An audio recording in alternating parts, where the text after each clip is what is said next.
reviews, and as always, I'm your host, Babe Mike, and this is episode 62. And in this episode, I'm going to go over TNA Lockdown. That's right, it's the TNA Lockdown review. So let's have at her. Lockdown, for some of you may or may not have seen the pre-show, but during the pre-show, we seen Devon versus Anarchia, 1/4 of Mexican America. Got a little pre-match, I guess, to warm the crowd up. Was what it was. Devon ended up winning over Anarchia. Thus, we go to the beginning of TNA Lockdown. Then we have the Lockdown opener. And I love the openers for TNA. I do. I've loved them ever since I started watching TNA. Their opening vignettes are the best, in my opinion. I like them better than WWE's.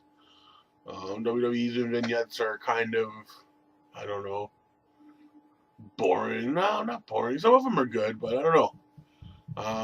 I like TNA's just because I see a little more dramatic.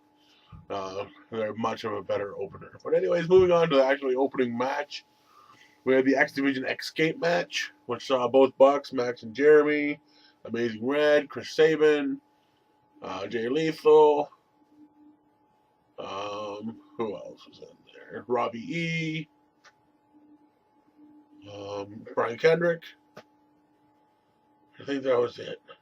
Chris Sabin, I think. I don't know if I said it or not. Maybe I'm missing somebody. But anyways, my pick, Chris Sabin, didn't win, so that can fuck off. The winner was Max Buck, and I should have known better. It just makes sense with the feud that he's been having with Jeremy, trying to be in the limelight. You know, that's going back a couple months where he's trying to be the best, X Division star. But this match was good. It was short. It would have been better if it was longer. They all hit their spots. Yada, yada, yada. It was very good. Very X Division-ish. If that's even a word. But they all did their spots. Everybody had a good one. Suicide was out early, which surprised me, kind of. I know he had another match later, being Christopher Daniels and all, but it still surprised me. Jay Lethal being out as early as he was too surprised me. I don't know. It did. But Amazing Red did this friggin' amazing, no pun intended, this move off the top rope. It was like a springboard maneuver. It was like a flip. It almost looked like he was going to go for a moonsault maybe. And Sabin picked him up or grabbed him perfectly in a fucking suplex position. It was fucking sick. I popped big time for that. But anyways, Max Buck was the winner of that. Moving on, we have an in-ring segment with Bischoff. Boring as hell. Don't know why he came out. It's not fucking Impact. We don't need an immortal fucking, visit. Get the fuck out of the ring. From there, we go and we have a 4-team tag team match. That's right. It's the 4-team tag team match. It's the British Invasion versus 8 versus Steiner and Crimson. Also, Orlando Jordan and Eric Young. Very good match. I thought it was going to be a clusterfuck. And it ended up being a lot better than what it was. I thought the Brits were going to win. Inc. won. But they were my second choice. Going back to my prediction video.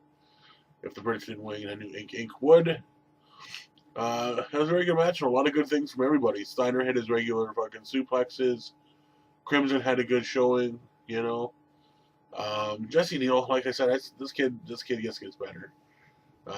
He'll be a star. As long as they just take their time with him and let him come into his own, he'll be all right. Douglas William and Magnus, they're definitely great. Lando Jordan had a good showing, that's for sure. And Eric Young, I think this guy's phenomenal. He definitely doesn't get nowhere near the credit he deserves, but he's good. But yeah, Inc. was the winners of that. Moving on, we have a TNA Knockouts title match that lasted 32.5 seconds. Fucking Mickie James's entrance, which was only 35 seconds, was longer. She came down to the ring. You know, doing her normal skip, which I love because sometimes if you look at her ass, her shorts right up just enough, and you can see like, very good.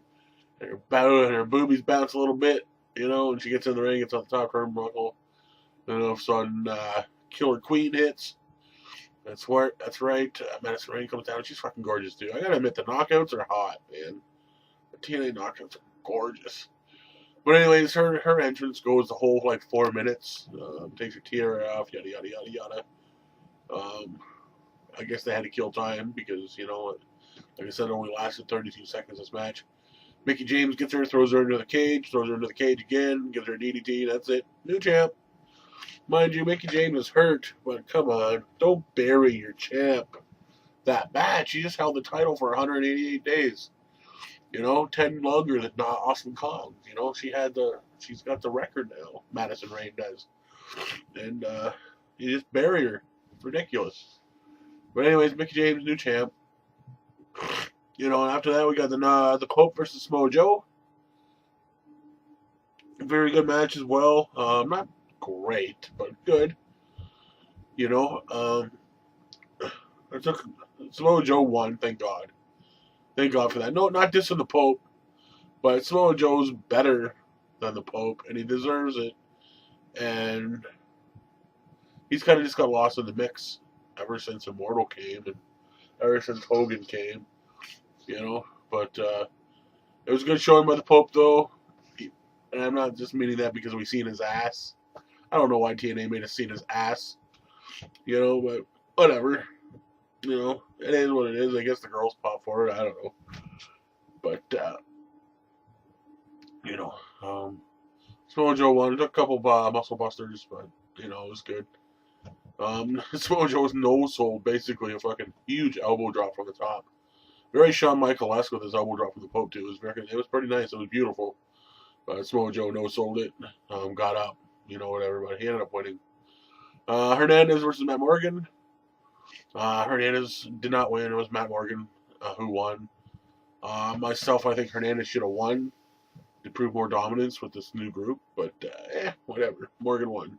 I don't like neither one of these guys. Well, I don't hate them. I just think they're boring as fuck. They really are. And this ending was kind of gay. Matt Morgan was being distracted. Hernandez got up on the top turnbuckle, went to go double axe handle, I guess. And he got the carbon footprint off the top rope. As he jumped off the top rope, and that was it. So, was what it was. Excuse me, I got gas. I'm trying not to burp and shit all over and fuck Cam here. Next up, we got Kurt Angle versus Jeff Jarrett in the Ultra Male match, which was basically 3 stages of hell, I guess you can say. 2 out of 3 falls. First fall submission, next was pinfall, next was escape the cage. Angle got the first one in the submission. Jarrett got the second one in the pinfall. They were very quick fucking rounds, actually. Third round was obviously the best. Kurt Angle popped off a moonsault off the top rope. Jarrett did a sick move. I don't know what it was. Powerbomb, pile driver, fucking flippity-do thing. I don't know. With Angle out of the corner, and Angle landed. Now, a lot of people popped, went squeamish, and so did I, because I thought he was dead. It was like he power drived himself off the top rope, like with this move, whether it was a power bomb or whatever it was. It looked like he died. It looked like he landed right on the top of his head, and I'm like, he's fucking dead. Way to go, Kurt Angle. You killed yourself on TV. But they showed the replay, and if you really watch the replay, he just makes it over. He lands on the back of his head, but he just makes it over. So, very lucky, and it shows because he was able to get that shot of energy, and he climbs the rope because Jarrett was trying to escape, climbs the rope and gives him that fucking toss off the top rope like he always does, Bang, bang, bang, throws. Bottom line, Jarrett wins this match. Karen Angle comes running down to the ring. You see her. Oh, man. At the beginning of the match, she got put in the back, so she got barred from ringside. But anyway, she came down, and before I see anything happen for this match, I see Karen Angle's tits. She's got the best tits in the business. Well, maybe not, but they're nice. They're fucking beautiful. I don't know. Angle, I don't know why you let them go. I don't know why you let Jeff fucking look at those puppies now, because those are beautiful tits. But anyways, she pulls the stairs out and whatever. There's a fucking guitar behind there. Jarrett hits Angle with it. Actually doesn't help him win, but it does help him win, but not right away. Angle brings him in, gives him an ankle lock, yada yada yada. Jarrett does eventually get out though. Moving on is the World Championship match, three-way. Anderson versus Sting versus RVD. This is a good match. I was gonna not give this match much credit, but it was a very nice match, well put together. Couple nice moves, double team or triple team moves. Sting puts the double death drop, or not death drop, sorry, death lock. Double death lock on both RVD and Anderson. Very cool.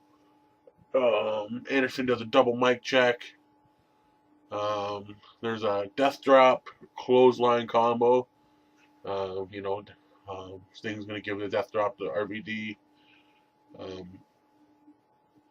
Anderson does like an STO, and it works. Fucking pretty beauty. Hogan comes down with a pipe, gives it to RVD. Everybody's like, oh, here we go, here's the turn, but it wasn't. RVD throws the pipe, and he's like, no way, I'm not doing it.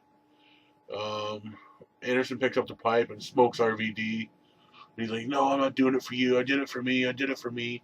Turns around, gets the old death drop. 1, 2, 3, Stinger wins. Now, that's not what I thought would happen, but I guess maybe it works. It works for storyline. Not a bad match. Well, could have been a lot worse. But now we're into the main event, which is a lethal lockdown match. Kazarian and Abyss start out the match. They alternate back and forth with Immortal having the advantage. They all get in, they lower the top, they fight for a bit, they're all bleeding, punching each other in the face, kicking each other in the balls, candlesticks, garbage cans, chairs, yada yada yada yada. Abyss goes through the cage as we expect, or something like that, so they have a reason to go outside, so they can get on top of the cage. The two participants get on top of the cage are Daniels and Matt Hardy. Matt Hardy has a twist of hate. He jumps off the cage. Well, not really. He just climbs down, gets drop kicked off by Kazarian, and Daniels is up there selling the twist of hate.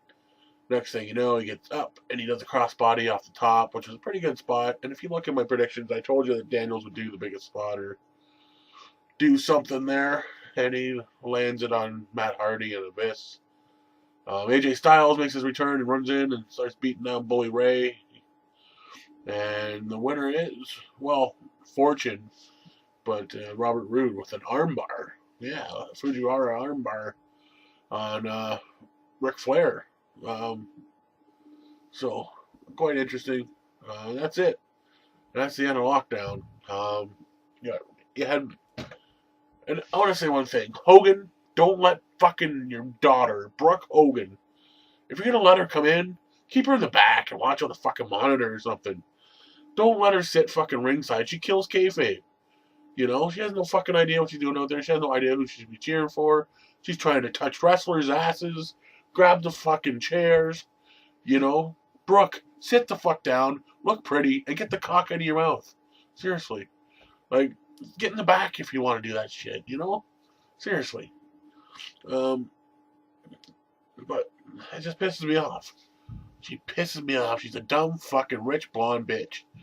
And she likes fucking cock. And she should just be in the back sucking it, not in the fucking front row trying to grab it. But anyways, that was Lockdown. Some people say it was let down. I would give it a 6.5 to a 7. Probably a 7, just because some of the endings were fucked. So